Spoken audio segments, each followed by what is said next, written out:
Assalamualaikum warahmatullahi wabarakatuh. Puji syukur kita panjatkan kehadirat Allah Subhanahu wa taala. Pada hari ini kita semua masih diberikan kesehatan lahir batin sehingga kita semua masih bisa menjalankan aktivitas rutin kita.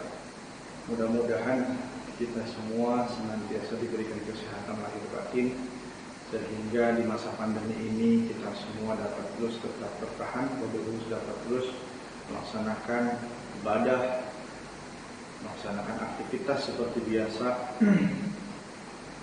Pada kesempatan hari ini saya akan menjelaskan tentang materi bab 5, meneladani perjuangan Rasulullah SAW di Mekah.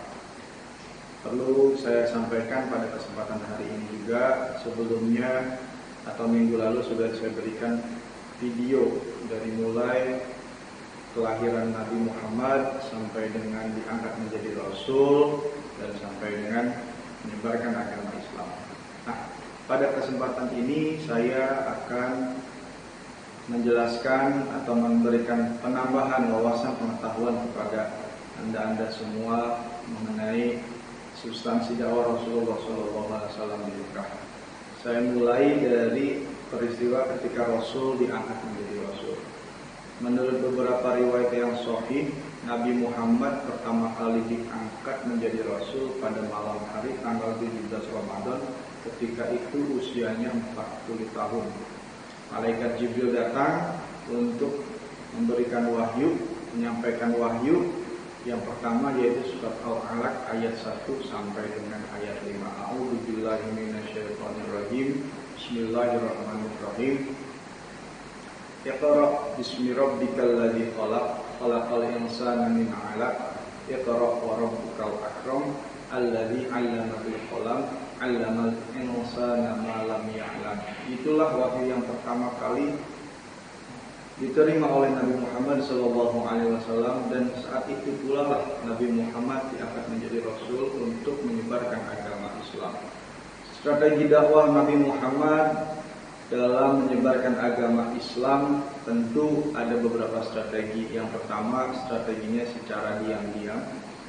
Kemudian ada strategi dakwah secara terang-terangan. Itu semua dilakukan agar apa? Agar supaya misi daripada penyebaran agama Islam itu tercapai dan agama Allah atau agama Islam bisa tersebar luas ke seluruh penjuru dunia. Ajaran yang disampaikan oleh Rasul adalah pertama akidah. Rasul mengedepankan akidah, di mana pada pengajaran atau dakwah Rasulullah SAW yang disampaikan kepada penduduk Mekah pada saat itu kaum Quraisy, yaitu bagaimana pentingnya menyembah Allah Subhanahu wa taala. Kemudian Rasul juga dalam pokok ajarannya lebih mengedepankan kepada akhlak. Bagaimana kita ketahui bersama, Rasul dari mulai dilahirkan, kemudian dia masuk masa remaja, dia berdagang, dia dikenal sebagai pedagang yang jujur. Karena kejujurannya itu Rasul diberi gelar Al-Amin, dan dasar itu pula lah atau akhlak itulah yang dikedepankan oleh Rasul dalam menyebarkan agama Islam, sehingga sedikit demi sedikit, perlahan tapi pasti, agama Islam diterima di kota Mekah yang notabene pada saat itunya masih zamannya zaman jahiliyah. Kenapa dikatakan zaman jahiliyah? Pada saat itu penduduk Mekah khususnya menyembah patung berhala yang pada saat itu ada diantaranya seperti kita ketahui ada Lata, ada Uzza, yang ternyata patung-patung tersebut disimpan di dalam Ka'bah. Jadi Ka'bah itu dulu disimpan atau berisi berhala-berhala yang disembah oleh orang-orang Mekah, orang-orang kafir Quraisy pada saat itu. Nah, ketika Rasul diangkat menjadi Rasul, ketika usia 40 tahun, Rasul langsung menyebarkan agama Islam. Ajaran pokoknya yang tadi sudah saya sampaikan yaitu akidah, yang kedua akhlakul karimah. Ketika Rasul diperintahkan untuk menyebarkan agama Islam, Rasul tidak serta-merta langsung mengajari untuk sholat, untuk puasa, untuk zakat, tidak. Tetapi yang dikedepankan akidah, kemudian akhlak mulia atau akhlakul karimah. Karena dia tidak bisa diajarkan langsung, guru-guru diajarkan sholat kalau dia sendiri belum tahu sholat itu ditujukannya untuk siapa dan siapa yang disembah. Maka yang paling pertama kali Rasul ajarkan kepada penduduk Mekah pada saat itu yaitu akidah atau tauhid, dan dilanjutkan dengan mengedepankan akhlakul karimah atau akhlak mulia. Anak-anakku yang saya hormati dan saya banggakan, pada kesempatan ini Rasul juga menyebarkan dakwah. Ketika diperintah untuk berdakwah, Rasul menyebarkan agama Islam secara diam-diam.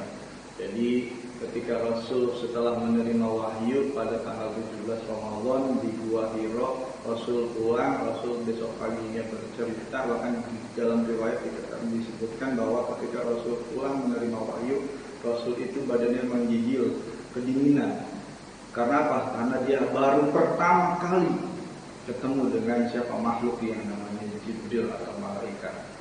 Ketika pulang sampai rumah, Rasul badannya menggigil, kedinginan, sampai Khadijatul Kubra khawatir takut terjadi apa-apa. Tapi sebagai istri yang solehah, Khadijah hanya fokus supaya apa? Supaya Rasul ketika pada saat kedinginan dia fokus untuk supaya Rasul jangan sampai kedinginan. Baru besok paginya Khadijah bertanya dan Rasulullah Shallallahu Alaihi Wasallam menyampaikan kepada Khadijah bahwa percayakan kalau aku ini adalah seorang Rasul, kata Rasulullah Shallallahu Alaihi Wasallam.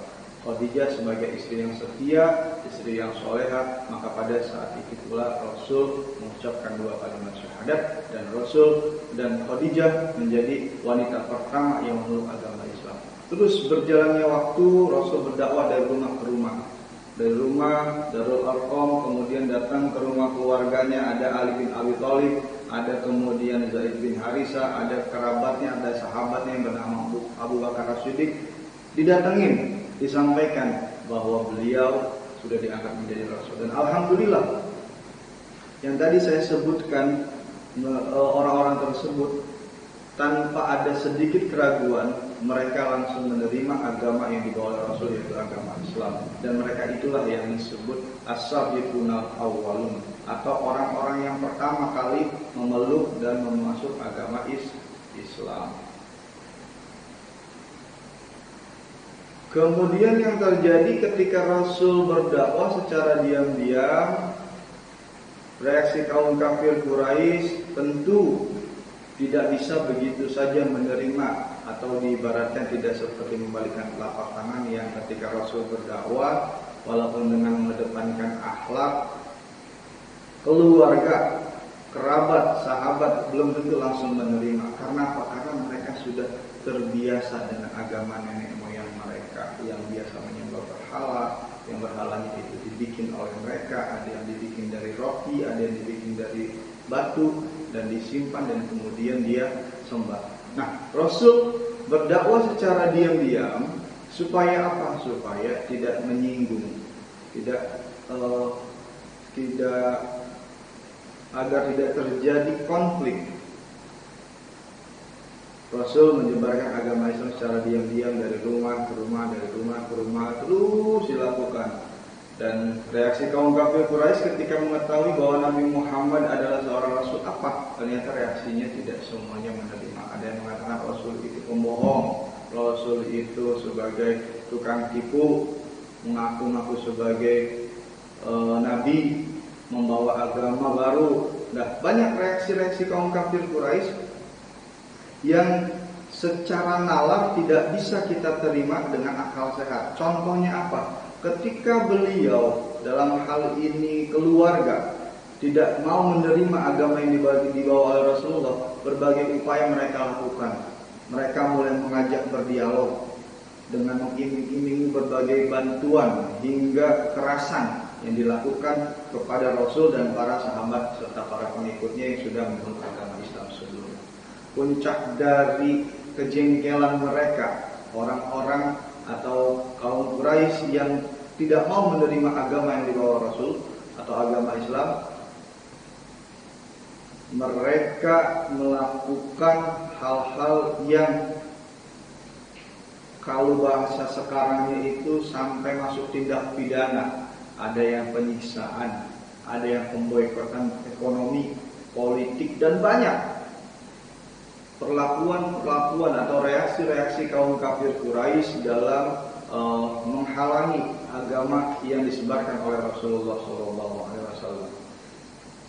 Adik-adik atau anak-anakku yang saya banggakan, sebetulnya orang-orang kafir Quraisy ini memahami dan mengetahui betul bahwa ajaran yang dibawa oleh Rasul adalah ajaran yang lurus, benar, dan tidak menyimpang.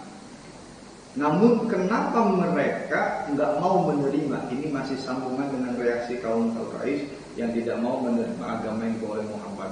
Pertama, karena kaum Quraisy ini bisa dikatakan sombong, angkuh. Bangsa Arab jahiliyah dikenal sebagai bangsa yang sombong, yang angkuh. Mereka menganggap bahwa semua yang telah mereka lakukan adalah sesuatu yang benar. Mereka menganggap bahwa tidak salah dengan apa yang mereka lakukan. Kemudian kesombongan mereka tercermin dalam syair-syair yang mereka buat, terutama kesombongan kaum Quraisy yang merasa suku mereka yang paling terhormat dan paling berpengaruh. Inilah kenapa mukjizatnya Nabi Muhammad adalah Al-Quran, karena pada saat itu kaum Quraisy, orang-orang jahiliyah suka dengan syair-syair yang mereka buat. Maka Allah menurunkan wahyu, Allah menurunkan mukjizat yaitu berupa Al-Quran yang syair-syairnya, kata-katanya, kalimat-kalimatnya tidak bisa ditiru oleh manapun, oleh manusia atau makhluk manapun. Satu ketika ada seorang penduduk Mekah yang mau mencoba meniru atau membuat Al-Quran palsu, ya, namanya Musailama Al-Kadzab. Tapi apa yang terjadi? Tidak bisa menandingi kehebatan kalimat-kalimat yang ada pada Al-Quran. Kemudian kenapa orang-orang Quraisy tidak mau menerima agama atau ajaran di bawah Rasul? Karena mereka fanatik. Jadi kalau fanatik itu kata nenek moyang itu begini, ya sudah begini. Agama datang yang baru, yang lain, bukan berarti nggak bakal diterima, nggak bakalan diterima. Karena apa? Karena mereka fanatik. Fanatik apa? Fanatik terhadap apa? Terhadap agama nenek moyang atau leluhur mereka. Ketiga, keberadaan dan persaingan kekuasaan. Jadi mereka ada kekhawatiran kalau ini Islam diterima, khawatir agama nenek moyangnya akan hilang dan penduduk Mekah, orang-orang Quraisy akan beralih, akan pindah kepada agama Islam pada saat itu. Jadi pada saat itu agamanya itu agama yang memang banyak macam-macam.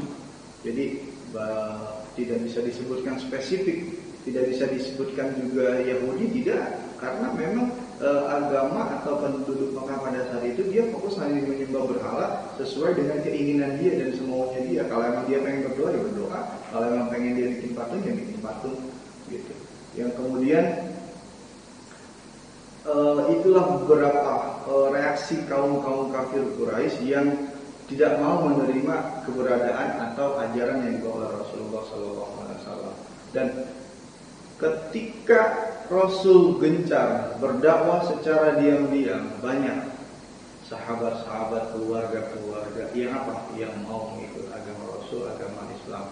Satu di antaranya kerabat atau sahabat, bukan kerabat ya, sahabat yang dia kenal, Abu Bakar As-Siddiq. Beliau pengusaha kaya, beliau orang yang dermawan, beliau tanpa pamrih mengeluarkan hartanya untuk perjuangan agama Islam. Ada juga namanya Bilal bin Rabah. Bilal ini seorang budak yang diceritakan dia ini orangnya hitam, giginya putih, rambutnya agak sedikit ikal. Dia seorang budak pertama yang dibebaskan oleh Rasul, yang kemudian dia memeluk agama Islam dan kemudian dibeli lagi, dan setelah dibeli dia disiksa oleh majikannya. Bahkan kita pernah mendengar, kita mengetahui ketika beberapa film-film yang disiarkan dalam selama bulan Ramadan itu tentang film Umar, ketika itu